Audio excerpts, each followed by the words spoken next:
Hello again, friends, and thank you for being with us. It's Bill Spady, and I'm here one more time to be conversing with my very close friend and colleague and mentor, Tom Schnitzius. Tom, welcome. Yeah, thanks, Bill. Yeah, glad you're back, and we're certainly anticipating more wonderful wisdom from you. Thank you. You're welcome. I've noticed that in some of our past discussions, you have mentioned um, higher beings. You have mentioned your group. We've used the term masters and ascended masters and other esoteric kinds of things that people may not be familiar with at all. And I wondered if you could give better clarity to that, because in a sense, all of them are spirit partners to us. Hmm. And Yeah. therefore, I think everybody really has what they think of or may think of as guides or spirit guides or something of that nature. Hmm. Um, so I think we would gain enormously if we had your perspective on that. It's a big subject for sure, and can be really hard to, let's say, be with. Is be with is kind of the phrase when um, we come from, say, a training or the way we've been programmed to believe who we are by the the life strategies or the programs we've talked about in past sessions. Um, when you're considered unworthy, or when you're considered, let's call it even a sinner, or when you've been told as many times as we can remember that we're not good enough, or that we have a long way to go, and all that sort of thing, to please others and to please society and please whatever is outside of us. We start talking about there's other beings out there that can help us. Probably the first thing that happens to most people is they feel, well, I'm not worthy of that. I can't do that. I'm different. There's only certain people in this world that can do that. Um, and I wish I could, but I know I can't. Um, and come up with whatever phrases you want, but there is this sense of um, that I'm not good enough to have that kind of connection. That's And exactly what happened to me. yeah, okay, Exactly. okay. Yeah. Bravo. Um, And so there's a lot of work to be done to dissolve that understanding, that feeling. And it gets back to, we talked about programs, we talked about the journey within, we've talked about how to be with those programs, how to dissolve them as best we can, our egos, how to open ourselves up to the truth of who we are, so on and so forth. Um, and that's the place where we release ourselves from just being five senses in this dualistic world. Because if we can't see it, then it's not real. If we can't hear it, it's not real. If we can't taste it, if it's not real. If we can't smell it, it's not real. And for sure, if I can't touch it, it's not real. Yeah. And so many people really have been ingrained with that belief system. Um, and to the point where they won't listen to anything else. For instance, they have a box that says there's only the five senses, and all this, um, feeling and sensing and allowing yourself to go to another dimension and all, like, that's all just woo woo stuff. That the only thing that exists is just our dualistic nature. Um, there's something more to it, and I would even suggest, if anybody were to really go into their religions in some respect, and all of them have this, where certain individuals have mastered themselves to such degree that there is a phrase that can be used of ascension. People kind of know what that is, but that they have ascended into a different place. they've become a master, so now they leave this place and they go somewhere else. And nobody ever wants to say to themselves that I can put myself on that pedestal and say I've mastered myself, and so then I'm allowed to go somewhere else. Exactly so. Yeah, and so that makes it very difficult then to talk about this subject, because most people don't want to hear it. They don't want to know actually that they have this capability within themselves. It's too scary. Um, where are we going, and what kind of sensing you're talking about, and how can I trust that? How do I know it's real? How do I know I'm not just making it up? And so to release yourself of some of these belief structures is the first step. Um, if if your mind is so controlling in your journey, it's going to be very difficult to open yourself up to the possibilities even that these things exist. There is we've talked also in past podcasts about energy, that everything's energy, everything's vibration, everything is color or wave or frequency. And we are even energetic beings. So now that science actually has come out and proven that we're energetic beings, they've showed us that that's what we are, that we're made up of, say, atoms and electrons and so on, and that our ability to see ourselves in that is limited because of our sight in a third dimensional sense. But if we use a microscope or some kind of high power microscope, you could look at a piece of your skin and you could see that it's amazing how much is actually in just that one piece of skin. How many cells are waiting there? How many electrons are waiting there? So on and so forth. So just because we can't see it with our eyes doesn't mean it's not there. So I will use that as a way to introduce you to another realm. Just because you can't see it doesn't mean it's not there. The only way we can feel it or see it, if you want to say see it, is to feel it. And feeling is not just touching something. Feeling is an inner sense. It's kind of that intuitive feel you have when just before an accident, you know something's about to happen and boom, it happens. Intuition is about, should I really turn left here or go right? And the intuition is instantaneous right away. Should I go on this trip or should I not? Should I buy this thing? Should I not? Should I get in this relationship or should I not? Should I get this job? Should I buy this car? There's so many things that you could look at intuitively within yourself if you were to take the time to do it and say, yeah, my gut told me to do this and I did not. And it didn't turn out so well. How many times has that happened to most of us? And I would say in the beginning, before you even start investigating what we're talking about today, it's probably happened to you a lot.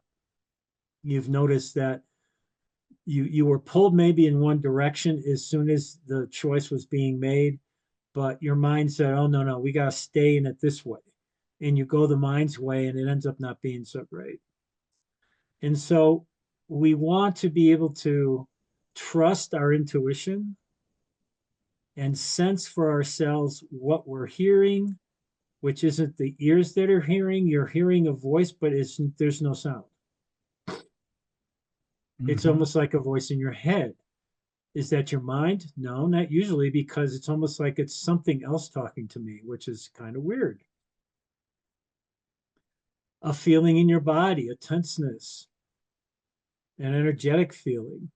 Maybe you get, the hair on your back starts coming up. You feel this twinge. Sometimes we all have that sensation where we have goosebumps all over our body and we're not quite sure what's going on, but we're seeing something and it's giving us goosebumps because we're seeing something that's about to happen, but we just don't know it. But the goosebumps are an indication for us that something is about to happen.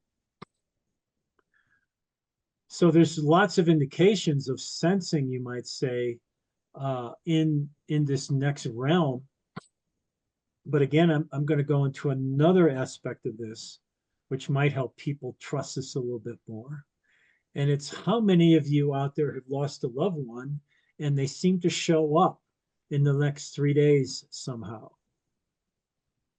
You hear a voice, or you see a picture, or some picture falls off a wall, or all of a sudden something shows up in the mail reminding you of this loved one that's left. There could be any number of things that happen where you might see a cardinal that just landed on a branch, and that's that your mother used to love cardinals. I mean, there's all these things, and the cardinal is showing up in the middle of winter. There's no way that's going to happen, right? But for some reason it does. They're still talking to you from the other side, and many of you have had these moments, and you push them away and you say, well, that was just kind of crazy, but I'll just move on. And if you tell you tell somebody, you don't want to tell somebody because you think they're going to think you're crazy, and so you keep it within yourself and then just move on with life. Somebody's on the other side of the veil trying to contact you. I don't know, maybe telling you they're okay, or maybe they made it, they want to let you know they made it. They can have a conversation with you because just because they're not in a 3D dimensional body, they're still in an energetic body. They're still a soul. They're still traveling somewhere. They're still experiencing things just in a different realm. They're just not here, but they can be here because if they're in a higher realm, they can come back here for a short time every once in a while to be with you. So don't be surprised if that might happen. But all I'm presenting to you is most of you I know out there have had that, which means you've had a spirit guide. You've experienced a spirit guide. You've experienced an energetic person, if you want to call it that, on the other side of the veil that's trying to contact you. And you push it away because it's not third dimensional. Are all of the beings that we might encounter in the way that you've just talked about it, they've kind of just appeared. Are they all guides, or are they simply people or who we've known, presumably, trying to communicate something back to us about their presence? If they're trying to communicate with you, I'm going to suggest, in fact, right now, I'm getting a hit from a friend that passed away not too long ago, 4 years ago, and he's right there answering the question and saying, once you cross over, you're all guides in some capacity. Uh-huh. And so they're not trying to contact us there's no arrogance there. There's no, looking at everybody as a master and all that kind of stuff. That's all our stuff. That's all our way of defining all these things. There just is a presence. There just is energy, and everybody has their own essence, if you will, of color and vibration and so on. And if you wish to contact them, all you need to do is ask, but then be open to what comes. Well, I get the message, and I'm still sort of in inquiry process with you here. You still have talked about ascended masters. You've made reference to Saint Germain and other ones, etc. Sure. They're clearly at some vibrational level, Right. at some octave of existence, different from the friend you just acknowledged, who I'm happen to know who that is and greet him. But it's different. Yeah, and the difference, I'm not going to say the difference is the octave or the dimension they're at, because there's an infinite amount of dimensions. Infinite.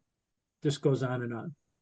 So to be able to understand that a solar being decides for itself at the different dimensions that they're at, of what they have to be in that dimensional frequency for a time being if they need to grow before they go into the next dimension.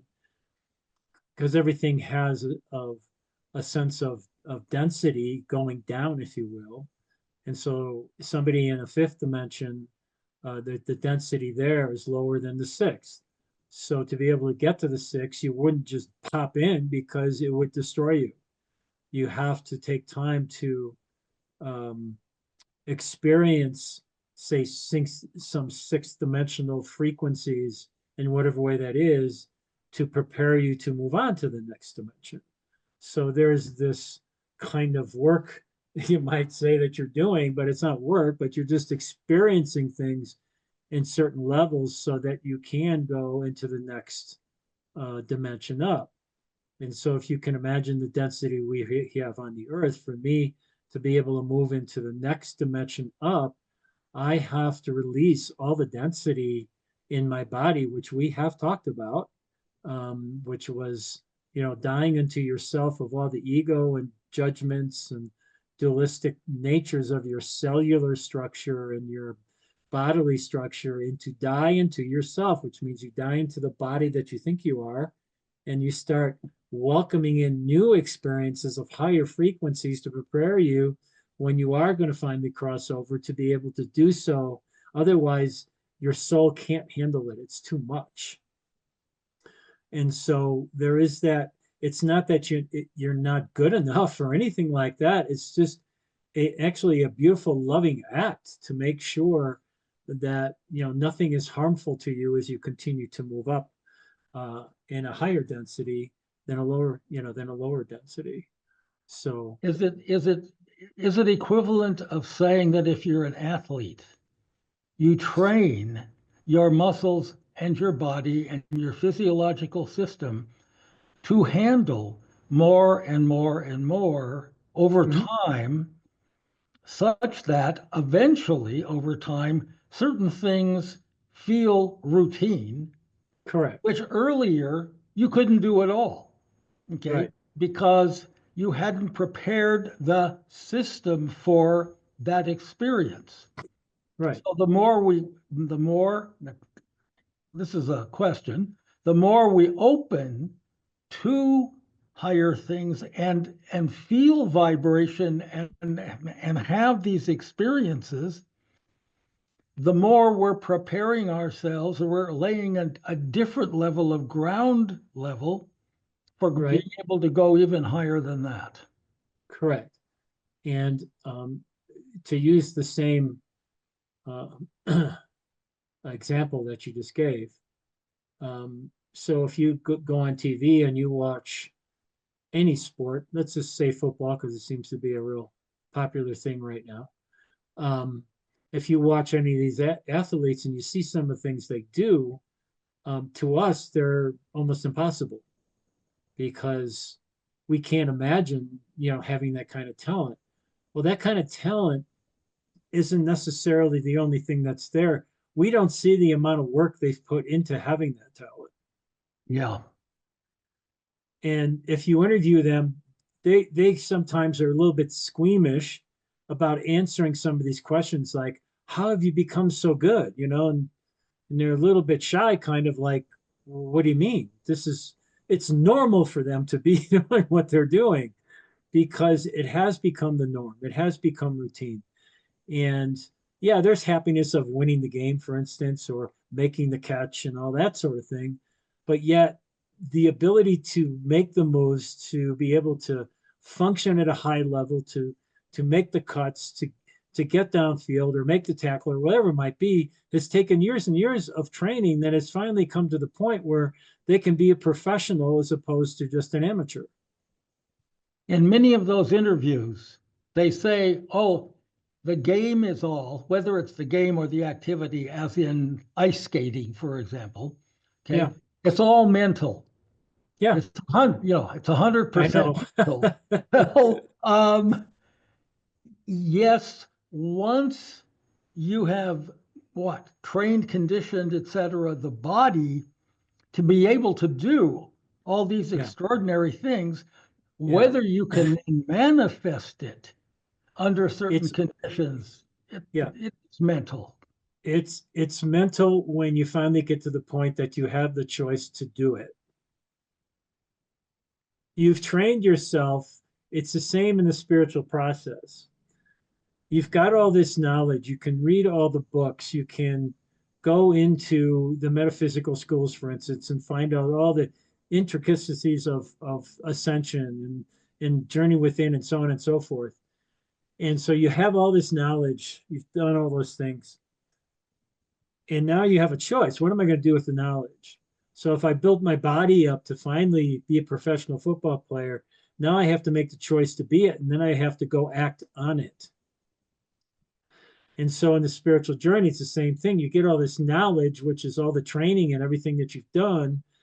You've been at the mystery schools, and the mystery school master says, okay, now go out in the world and see what you could do. And you're like, what are you talking about? He said, now you got to take it into your journey and find out how this works. You know, you've got to see the judgments you still hold. You got to see the ability to be able to heal. You have to see the ability to be able to feel energies at certain levels, to be able to see things that you couldn't see before and touch things that you couldn't touch before, and so on and so forth. You have to act. And the choice then becomes the strength. And most people identify the choice with mental. And it's not mental, it's heart driven. It's like, now I have to trust, I have to feel within myself that I can do this. And so the choice becomes the will, it becomes the higher will. And you have like a personal will. You know, it's like, how did you win that game? It was, I can't believe you got up off the ground, you're able to do this. And I don't know, I just willed myself to do it. That's not getting mental. That's a true push from the heart and saying, I'm going to push through this. Well, this is what you have to do when you hit a wall in the spiritual journey, when you get a challenge. And it's a challenge you haven't had before. And all the knowledge that you have can't help you, because you've got to take it and put it into the challenge and see what happens with it. So you can see for yourself the experience of walking through it, instead of a definition or a story of how you might walk through it. You have to act, you have to feel, you have to experience, and that changes the whole thing. So in our ability to feel other beings, other energies, other voices, to see things differently, we have to build up our trust in our intuition, and put ourselves past a third dimensional way of being in the world, and allowing ourselves to open our hearts up to feelings that we've never had before, because we were so locked in to the program or the life strategy again that's been there. We can read about it all we want in the books, that, you know, Saint Germain did these things and Yeshua did those things and other masters did all these kind of things, and well, they're different than us, they're just at a whole different level. And each one of them would say to you, no, you can do more than me. Yeshua even said that. He said, I'm just showing you the way. You will do more than I do. And nobody wanted to pick up the mantle and say, well, no, we're a bunch of Jews that are no good, we can't. This is our epitaph. This is our journey. It's always going to be difficult. It's always going to be hard. It's never going to be like what he's saying. And so they throw in that energy of not good enough and hang on to it and don't trust in exactly what they have inside. There was a story, and it was in the Bible, of course, and he was teaching them, his disciples, for quite a long time, and showing them all the signs and wonders, as they said back in the day, all the supposed miracles he did and so on, right? And they were all present for all that, and they were all astounded by what he was able to do. And all he kept saying was, my Father and I are one. We're connected. That means the energies that are in the infinite abundance of consciousness are available to me, and they come to me, and I'm able to push them forward to do these different things, and to, you know, actually shift the energies per se, to heal, to clear, to do whatever is there in the moment. And he said it's time for one. And one time he said, okay, they're all together having, say, dinner at one of the local restaurants. And he's sitting there and he says, okay, I just want to let you know I'm going to send you out 2 by 2 to go do the same thing I do. Whoa, wait a minute. What? We're going to go out by ourselves and we're going to be able to do the things that you do? How's that possible? And so all of a sudden they're freaking out. They're like, wait a minute. We can't do that. We don't know that. He says, I give you the power to do that. So it wasn't necessarily that he was saying that I am the one to give you the power. He's saying, basically, he's letting the energy come through him to touch them, to be able to let them open up. And of course, they go out and do it, and they kind of use the oils that he used and so on, and little things that would help them trust that there's a possibility things might happen. And lo and behold, things started happening, and they actually were able to get a feeling of what it felt like to serve another human being that had issues physically, mentally, emotionally, whatever, and see the results of releasing those energies and filling it in with, say, love. And they were able to go out and do more of it. But eventually they lost their ability because they didn't trust it. They doubted it. So all of that is what I'm saying is there's an energetic realm outside of us. There is a energetic field that holds everything. And if you're trusting enough, if you allow yourself to understand that, let's say the Father isn't saying that you should go out and heal everybody. But if you can get in touch with your intuitive guide, which is your Father, and it says, I want you to go be the CEO of a company so it gets run properly and it serves other people, then that's what you go do. And you go do it, and you're like, I don't even know how to be a CEO, but you go do it, and all of a sudden everything just falls into place because you trusted what the feeling was of what the voice said to go do. Now, I'm not going to say that's going to drop in your lap tonight to be a CEO of another company. I'm kind of being extreme here because it can be the littlest thing to the highest thing. It doesn't matter. Are you listening? Are you listening? And not only are you listening, but then do you act on what you listen to? And then do you feel what you listen to, what you acted upon? We talked about this process in a past podcast, that there's always awareness. Well, if there's awareness, it means I become aware of the fact that something is pushing me. Something's trying to get to me. Something wants to talk to me. I can feel something. Okay, become aware of that. Okay, the choice is, do I want to listen to it or not? Well, if you listen to it and all of a sudden the voice might actually say something inside of you to go do something. All I want you to do is take a right-hand turn here. Well, that's kind of stupid. I'm just going to keep going straight. Okay, you just blew it. You had the opportunity to make the right-hand turn. It wasn't about making right-hand turn and all of a sudden there'd be a field of gold waiting for you. That's not what it was about. It was about, are you listening? Did you hear us? Because if you heard us in that, then we can come back to you again, and this time you might hear us better. And then you might hear us better again. And then you might hear us better again. So I'm going to say to you, that's how it starts. I listened for the first time 30 some years ago, and I haven't stopped since that point. And you know my life, Bill, and you can see all the things that have happened.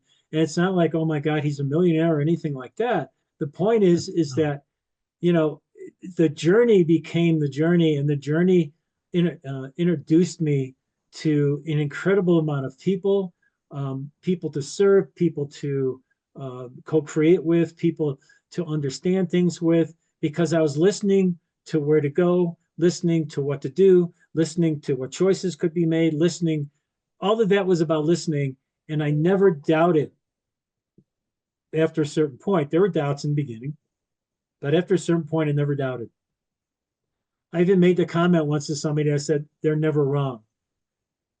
So something happened in one sense, and something didn't go the way I said it was supposed to go. And they said, I guess it was wrong in that point. And I laughed and I said, no, it wasn't wrong in that point. It was because I chose to do it differently. and it didn't turn out the way it was supposed to be. I'd like to give an example from my life Oh, please. Yes. about intuitively making a decision that I think 99 out of 100 people would say was the wrong choice and crazy. Yeah. At the time, I didn't even think about it. This is only how I can explain it now. Mm-hmm. But there was a time when Bill Clinton was the governor of Arkansas, and he Mm-hmm. was also the chairman of the National Governors Association. So he had a lot of leverage within the governmental groups. This is before he became president. And through some act of God or whatever, the educators, somebody got a hold of the idea somewhere down there in Arkansas about the idea of school restructuring. Well, it turns out that one of my graduate students was Bill Clinton's #1 advisor to all this stuff. And he got me invited to this conference that they were holding about school restructuring. And I got there, my plane was late. I had to fly overnight. The conference had started, da da da. And Spady in the middle of the afternoon walks in with his luggage. Okay. Hadn't registered, didn't know what was going on, but was intensely committed to, I need to help shape this dialogue about school restructuring. And Bill Clinton is standing over on the other side of this conference hall with his entourage.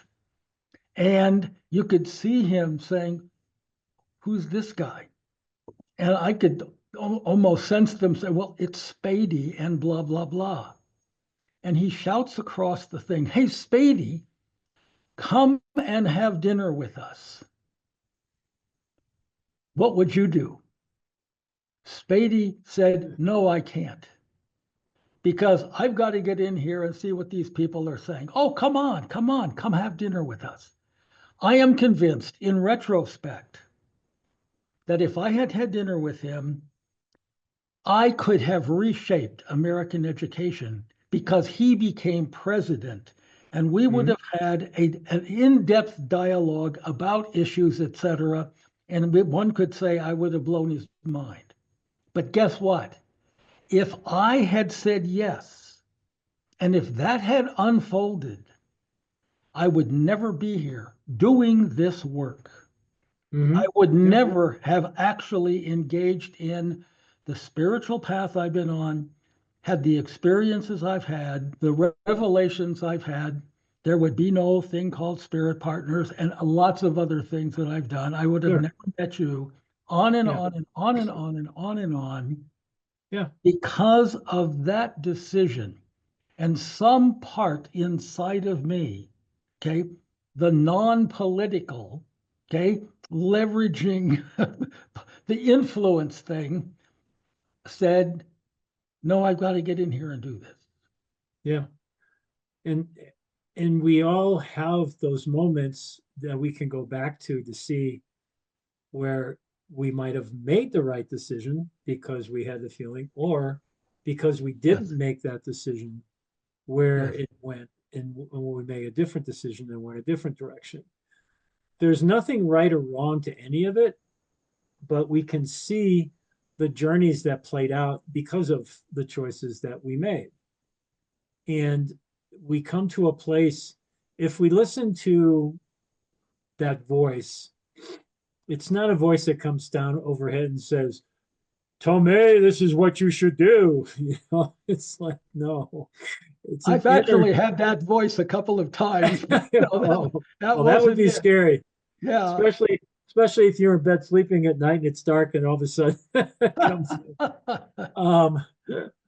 Uh, but the point is that it's most of the time it's an internal feeling and sensation that does have That's words right. to it. Yep. And the more we listen to that, the more they know they can come in.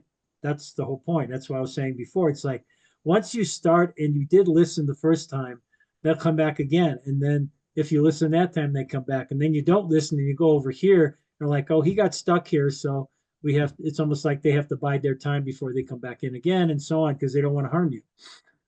Because everything in the upper levels is all bliss and non-dualistic in a way. I'm not going to get into the pure duality thing yet, but there is this sense of there is no judgment anymore. And so, but they do know that if they interfere too much, that could cause harm. And so they would never do something to cause harm. So they kind of already know that on our journey, and they want to make sure that they're not part of that. So there's always, it seems, an intuitive voice that comes in, and as it keeps coming in, that opens the door to more. And to be able to trust that is difficult. Bill knows that I do channel energies. I do channel the group, as Bill has said in these podcasts. The name I call a lot of the individuals, if you will call them individuals, that I'm connected to. And so anyway, if you were to ask a channel how they do it, and they're usually very squeamish about it. It's almost like there is kind of like, I don't believe I do it, but I know I do. I don't believe I do it, but there's the video of me channeling, and I can't believe it's all this information's coming through, and that's me. You can't deny it. And so there's this kind of place, even crying, if any of you have heard of crying before, even crying says the same thing. He's like, and it's not crying, it's Lee Carroll. And Lee's just like, I've gotten used to channeling all the time now. But in the beginning stages, the first like 10 years, it was really hard because you just can't believe that this is actually happening. And yet it is, because the information coming through is important. It can't be denied. There's verification with the information that comes through. And so all of that then leads to the fact that this information is correct, which means the energies that were coming through me were real. And so how it happens is sometimes a shock, but a lot of times it happens because you've opened your heart enough to allow the energies to come in.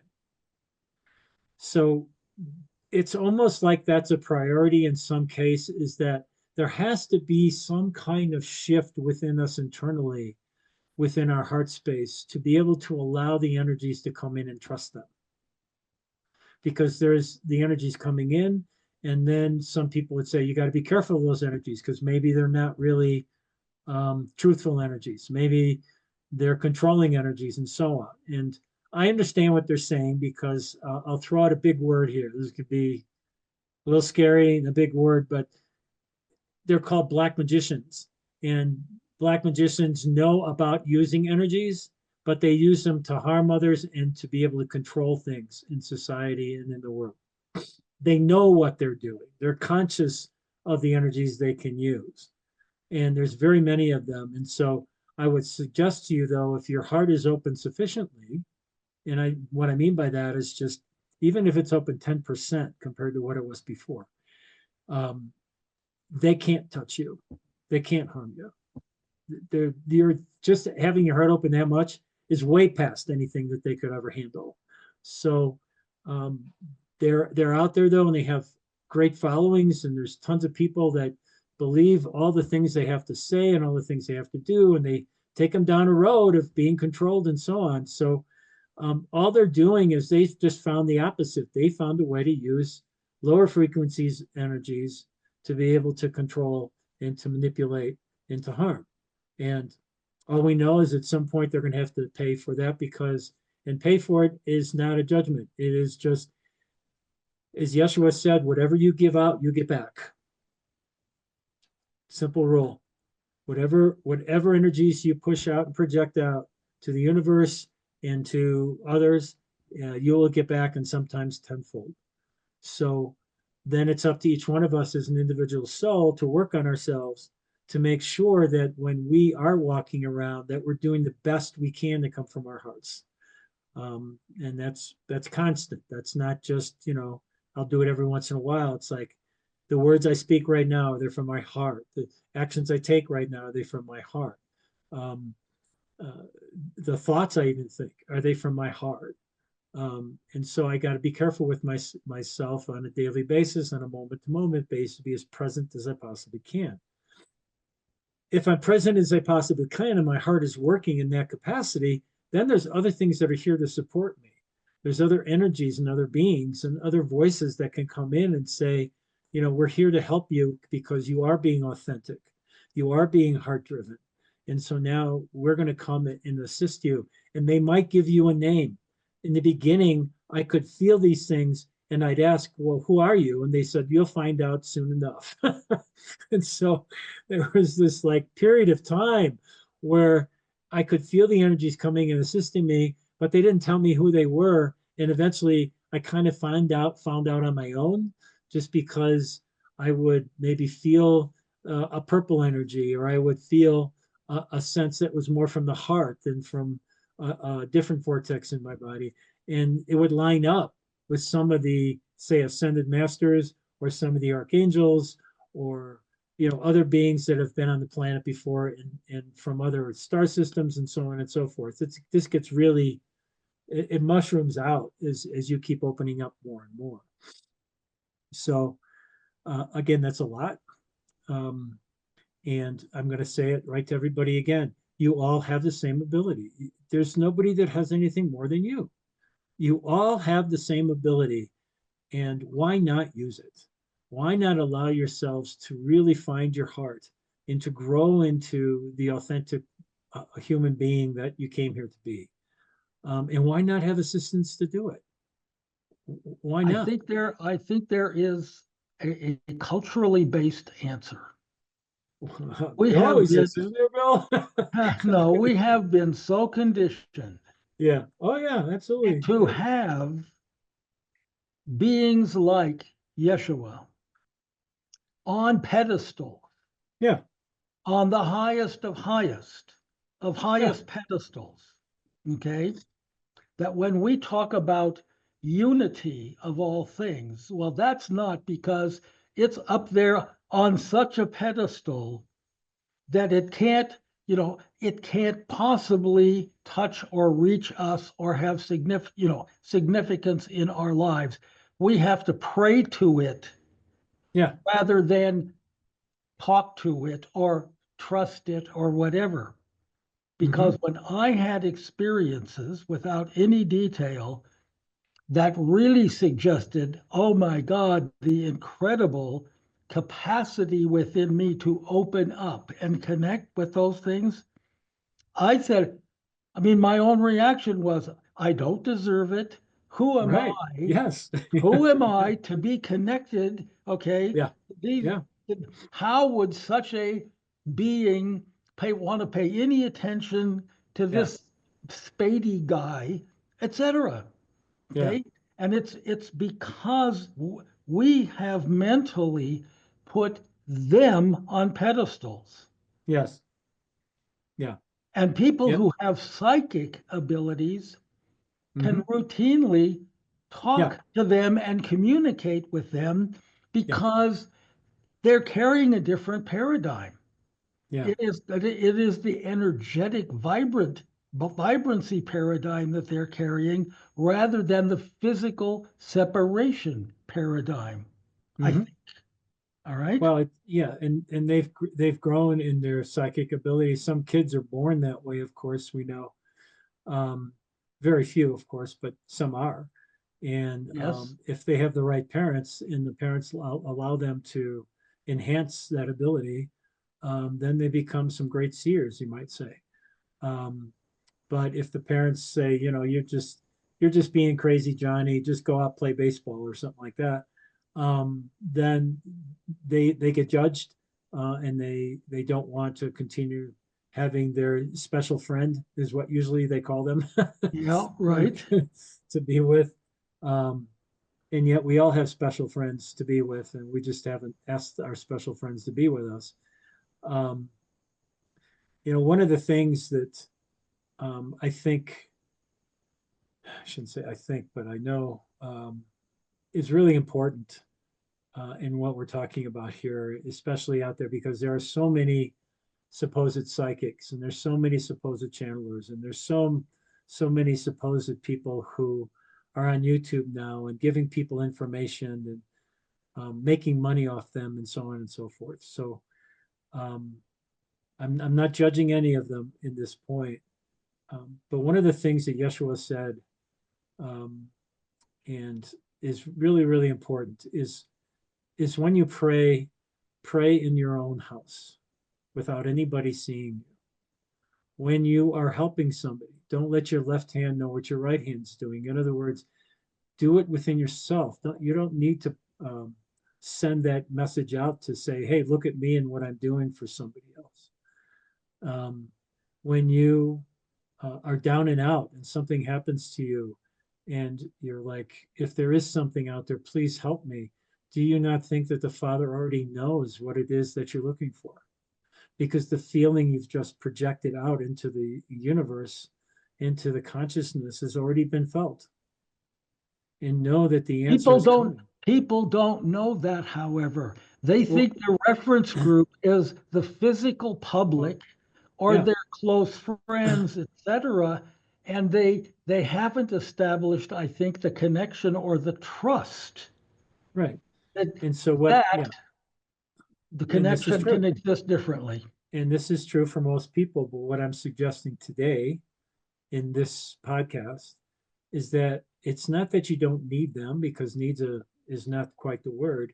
It's nice to have friends that will supposedly give you some ideas of what to do, but remember where they're coming from. They're coming from their programs, and that's the ideas they're giving you. It doesn't mean their intent is to harm you, but the whole point is, what does your heart tell you to do?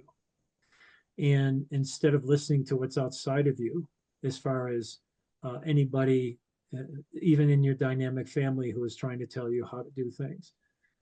What Yeshua tried to help people understand is that the Father, the universe, the consciousness, the divine intelligence already knows what it is you wish to have. It already knows. There is no reason to go about going to rituals and so on to deepen the process, because in the moment that you're feeling what you're feeling, it's already been taken care of. It's that instantaneous. And if you can listen to it, and the voice that comes will tell you what to do, and it might be, just be patient, it will happen. Or wait till tomorrow, or tonight do this. It could be any number of things that can come, but if you listen and hear, then the direct understanding that you've been looking for in your prayer is coming right back to you instantaneously. I can't tell you how many times that's happened for me. And it's thousands of times. But it starts with one time. It starts with trusting it. It's finally time to stop listening to what's going on outside of you and start listening to what's going on inside of you. And if you can't do that, then search for somebody who you feel is authentic, isn't trying to control you, isn't trying to tell you this is the way, not that. If you can find somebody who will direct you to go deeper and deeper and to assist yourself to find your truth and your journey and how it's going to look, then you will be off and running. But you also have that within you yourself. It's a feeling, it's a sensation. We started this out like, how can you feel? How can you sense? Again, it comes back to the heart. And Bill, you know me, it always comes back to the heart. Always, that's the end result. It always comes back to the heart. It's opening the heart sufficiently to be able to hear it. Yeshua is waiting for you. He's waiting right across the veil. And you don't need to see him. If you just open up your arms in your most dire moment and just allow your heart to be open, he will come in a way that you will never, ever forget. the energetic feeling of being hugged by him is beyond anything I can't even put it into words. And all it takes is one time. But that one time takes courage. And that one time takes a lot of, listening, to say, I'll walk across just to get this feeling. And it's a sensation and the feeling you'll never forget. And once you have it, then you'll want more. And it doesn't mean you're going to go out and need more. It just means that you want to continue your journey to find other beings, if you will, that have the same comfort and the same welcoming. It just feels different. That's all I'm going to say. I've been with Mary. I've been his mother. I've been with Mary Magdalene. Kuan Yin. Archangel Michael's been in my side for a long time.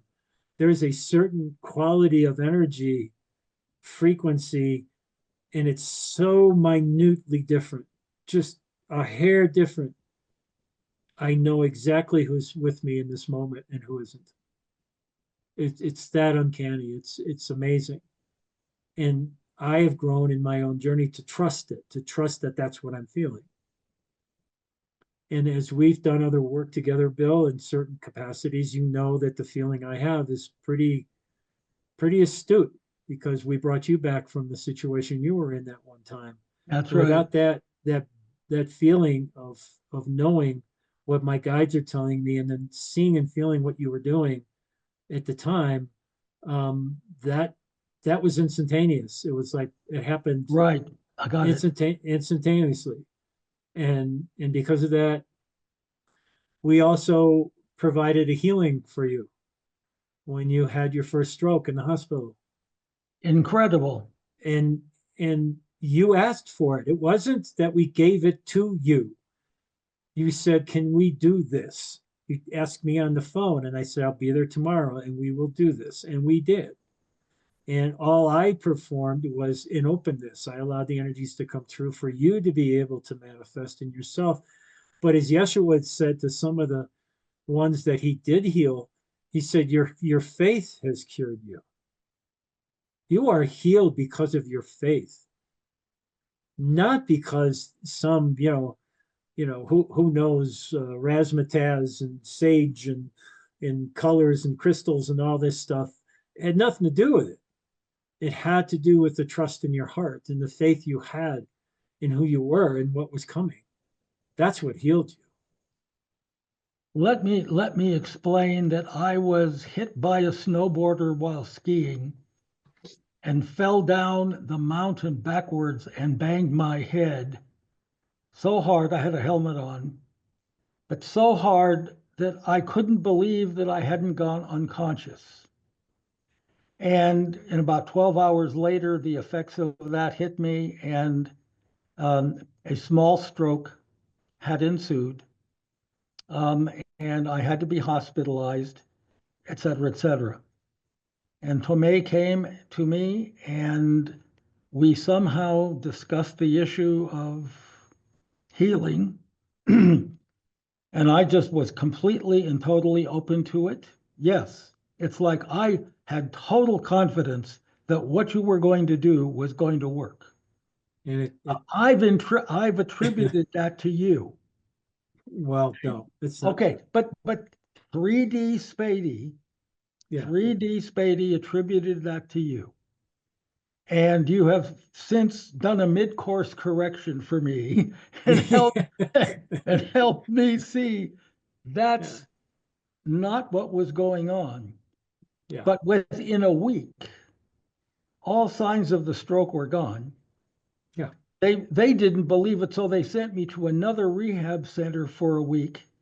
And I was teaching the rehab people how to do ski moves, et cetera, on their ski machine. They had a ski balancing machine in the hospital. It's like, come on, people, let me out of here. Okay. That's how fast it worked. Yeah. Okay. And it was one of these things you could put it on the list of miracles in your life, but that's one of the things that happened.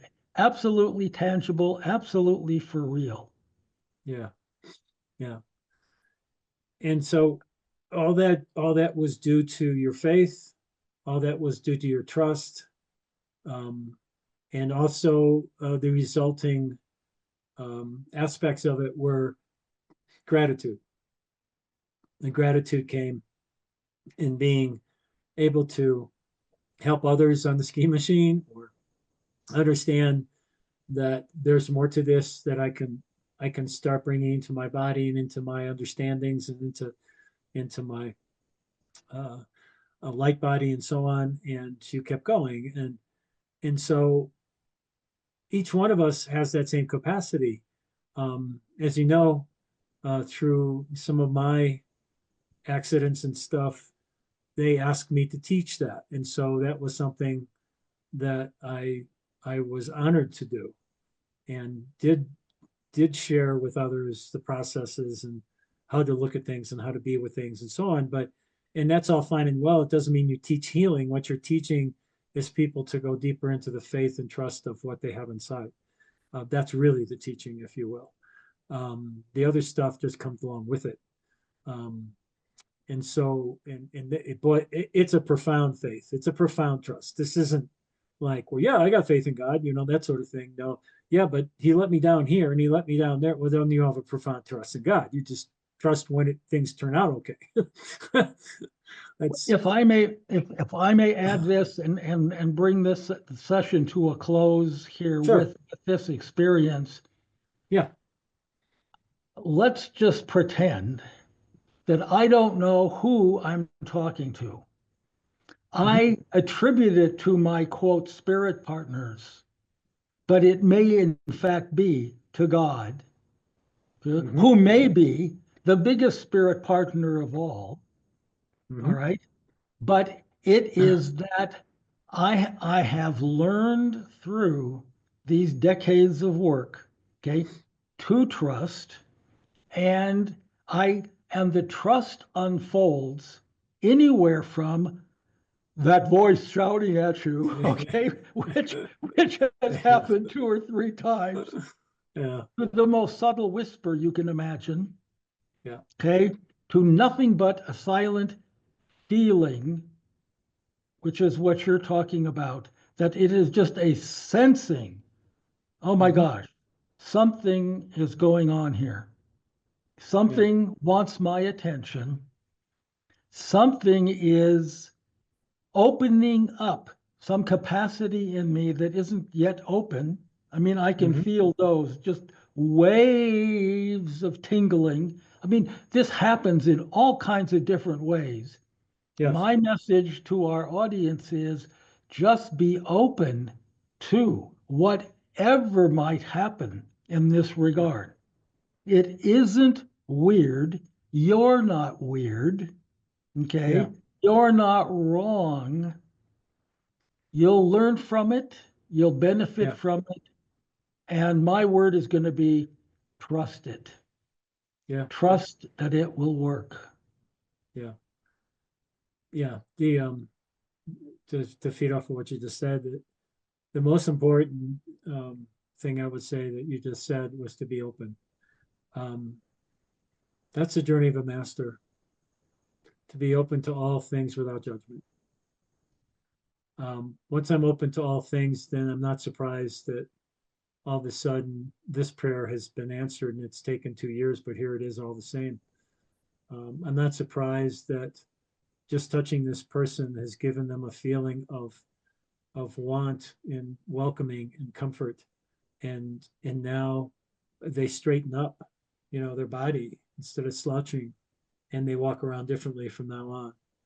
Um, like you say, it can be the most dynamic of things of being able to assist and participate in the healing of a stroke, or it can be simply just smiling at somebody who most people would yell and scream at and say they're terrible and horrible people, but just smiling at them, and all of a sudden they find their heart because just somebody took the time to smile. This is being open to all things, not just what we consider okay. That's judgment then. So as we walk around as best we can ascend here. our whole point, maybe that's a subject for another time, this ascension, to really understand the truth of that. When we bring down the energies from above, because that's the best way of kind of explaining it, but it's actually coming from everywhere. If we bring it down from above,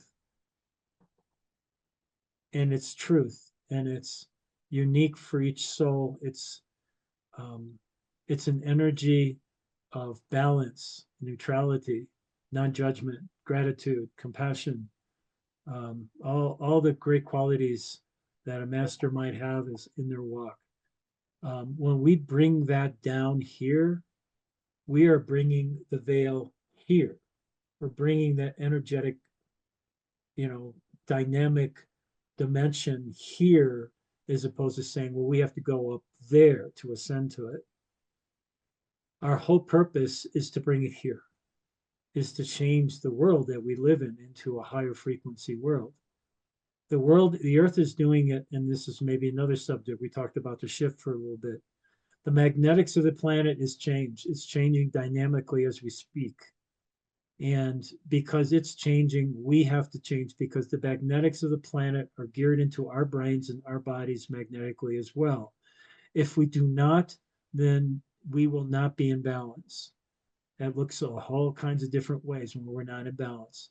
But when we raise our consciousness up to the level that the magnetics of the planet is going, we are assisting the earth and our humanity consciousness to shift to a higher frequency. That's why we're here, to do it here. We're not to ascend anymore. This isn't about going anywhere. So again, I invite people to find the trust they can find within themselves, open their hearts as much as they possibly can, and to start searching within themselves the feelings and the voices and the intuitions that are really waiting for them to explore. Amen. Thank you. Thank you. Thank you profoundly. Yeah, of course. Audience, this has been yet another rather extraordinary experience for me to hear the depth of Tomei's sharing. I hope you've gained from it as much as I have. And we'll see you next time, because whatever the topic is, it's going to be, as they say, a barn burner. So Yeah.